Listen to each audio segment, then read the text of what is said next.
दोस्तों, नोबेल पुरस्कार इस दुनिया का सबसे बड़ा पुरस्कार माना जाता है और यह अलग अलग क्षेत्रों में दुनिया की प्रगति और शांति के लिए सबसे अच्छा काम करने वाले लोगों को दिया जाता है।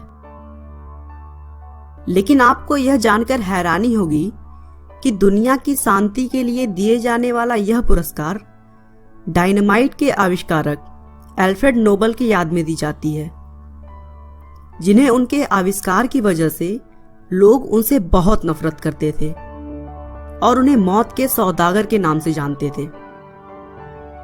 दोस्तों, इसके पीछे के कारण को अच्छी तरीके से जानने के लिए हम शुरू से स्टार्ट करते हैं।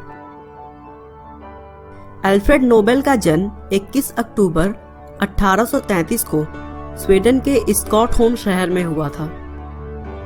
उनकी मां का नाम कैरोलिन था और उनके पिता का नाम इमैनुएल, जो पहाड़ों से पत्थरों को तोड़कर पुल बनाने का काम करते थे।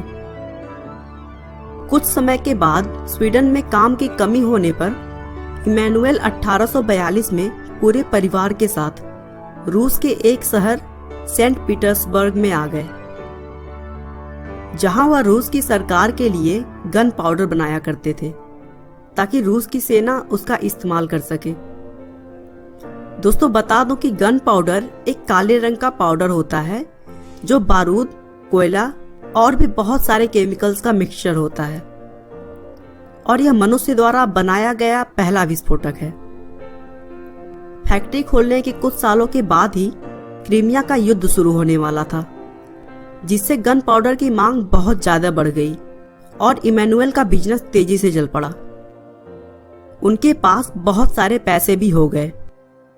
उसके बाद एल्फ्रेड के पिता ने उनकी पढ़ाई के लिए घर पर प्राइवेट टीचर भी रखे, जिनकी वजह से एल्फ्रेड को 17 साल की छोटी उम्र में इंग्लिश, फ्रेंच, जर्मन भाषाओं की अच्छी जानकारी हो गई और साथ ही साथ उन्होंने केमिस्ट्री में भी अपनी अच्छी पकड़ बना ली। एल्फ्रेड को 1850 में और अच्छी पढ़ाई के लिए अमेरिका भेजा गया, जहां से अपनी पढ़ाई पूरी करके वह पेरिस चले गए और वहां अस्कानियो सोब्रेरो से मिले, जिन्होंने 3 साल पहले ही नाइट्रोग्लिसरीन का खोज किया था।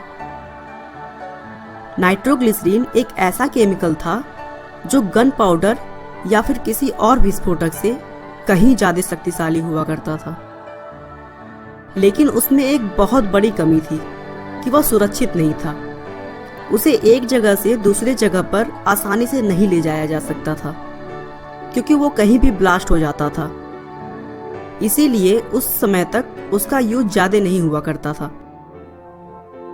उसी बीच क्रीमिया का युद्ध भी खत्म हो चुका था और अल्फ्रेड के पिता को रूस से फैक्ट्री बंद करके वापस स्वीडन आना पड़ा।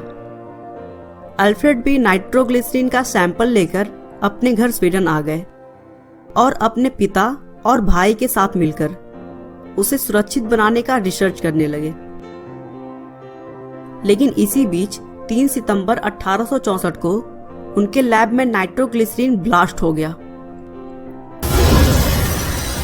और उसमें उनके भाई इमिल की मृत्यु हो गई, जिसके बाद से उनके पिता ने वह काम छोड़ दिया और स्वीडन की सरकार ने भी रिसर्च लैब शहर में खोलने पर रोक लगा दिया। यह अल्फ्रेड और उनके परिवार के लिए बहुत ही कठिन समय था, लेकिन अल्फ्रेड शांत बैठने वालों में से बिल्कुल भी नहीं थे। उन्होंने शहर के बाहर एक नया लैब बनवाया और वह पूरी शिद्दत के साथ नाइट्रोग्लिसरीन को सुरक्षित करने की खोज करने लगे। देखते ही देखते कुछ सालों की कड़ी मेहनत के बाद उन्होंने सफलता पा ली और बताया कि यदि नाइट्रोग्लिसरीन में सिलिका मिलाई जाए तो नाइट्रोग्लिसरीन का पेस्ट बन जाता है और इसे कोई भी आकार दिया जा सकता है। अब नाइट्रोग्लिसरीन पूरी तरह सुरक्षित हो चुका था, जिसे कहीं भी आसानी से ले जाया जा सकता था। इस खोज का पेटेंट उन्होंने डायनामाइट नाम से किया। उनके द्वारा बनाई गई डायनामाइट की मांग पूरी दुनिया में होने लगी और उन्होंने अपनी विस्फोटक की कंपनी 20 से ज्यादा देशों में खोल दी। डायनामाइट का यूज करके अब बहुत ही आराम से पहाड़ों से पत्थरों को तोड़ा जा सकता था, पहाड़ों को काटकर रास्ते बनाए जा सकते थे और जिसका सकारात्मक प्रभाव पूरे विश्व में देखा जाने लगा। लेकिन साथ ही साथ इसका गलत प्रयोग युद्ध में भी बहुत तेजी के साथ किया जाने लगा और इस आविष्कार की वजह से बहुत से लोगों की जान चली गई, जिसका पूरा आरोप डायनामाइट के आविष्कारक अल्फ्रेड नोबल पर आ गया और लोग उन्हें मौत का सौदागर और मौत का व्यापारी कहकर बुलाने लगे। अल्फ्रेड को इस बात का बहुत दुख था क्योंकि उन्होंने इसका खोज एक अच्छे काम के लिए किया था। वह अब बूढ़े हो चुके थे और अपनी पूरी जिंदगी इस दुनिया के नाम करने के बाद वह बदनाम होकर नहीं मरना चाहते थे। इसीलिए उन्होंने लोगों की हेल्प करनी शुरू कर दी और मरने से पहले अपनी संपत्ति उन लोगों को पुरस्कार देने के लिए दान कर दी जो दुनिया की प्रगति और शांति की तरफ सबसे अच्छा काम करेंगे। 10 दिसंबर 1896 को अल्फ्रेड नोबल की मृत्यु हो गई, लेकिन हर साल उन्हीं के द्वारा दान की गई संपत्ति से 10 दिसंबर को इस विश्व का सबसे बड़ा पुरस्कार नोबल पुरस्कार दिया जाता है।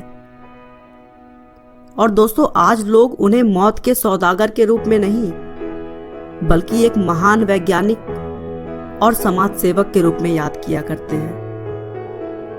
आपका बहुमूल्य समय देने के लिए बहुत बहुत धन्यवाद। इस वीडियो को लाइक करके आप हमारा मनोबल बढ़ा सकते हैं। मैं हर रोज एक नई इंस्पिरेशनल और मोटिवेशनल वीडियो के साथ आता हूँ। दोस्तों, अगर आप हमारी वीडियो को मिस नहीं करना चाहते तो कृपया चैनल को सब्सक्राइब कर लें। आपको यह कहानी कैसी लगी हमें कमेंट करके जरूर बताएं। धन्यवाद।